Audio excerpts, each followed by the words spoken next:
तर परभणी जिल्ह्यातील यशवंत येथील हनुमान मंदिराच्या सभामंडपाचा भाग कोसळून 5 जणांचा मृत्यू झाला। या दुर्घटनेत 20 जण जखमी झालेत आणि यात एकाची प्रकृती गंभीर आहे। जखमींवर सध्या परभणीच्या शासकीय आणि आरपी रुग्णालयात उपचार सुरू आहेत। मृतांच्या कुटुंबियांना सरकारकडून 5 लाखांची मदत जाहीर करण्यात आली। प्रांत अधिकाऱ्यांमार्फत समिती नेमून या दुर्घटनेची चौकशी होणार आहे।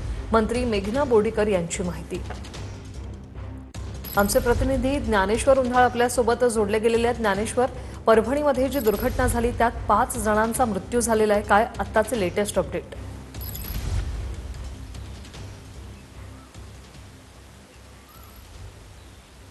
वृषाली, आपण बघतोय की मी त्याच ठिकाणावर आहे ज्या ठिकाणावरती ही काल दुपारी दुर्घटना घडली होती। आपण बघताय की हा परिसर आहे आणि हे त्रिमूर्ती हनुमान मंदिर आहे ज्या ठिकाणी बांधकाम सुरू होतं। गेल्या 6 वर्षापासून या मंदिराचं बांधकाम सुरू होतं आणि याचं आता ऑडिट झालंय का, ह्या सगळे प्रश्न जे आहेत ते अनुत्तरित आहेत।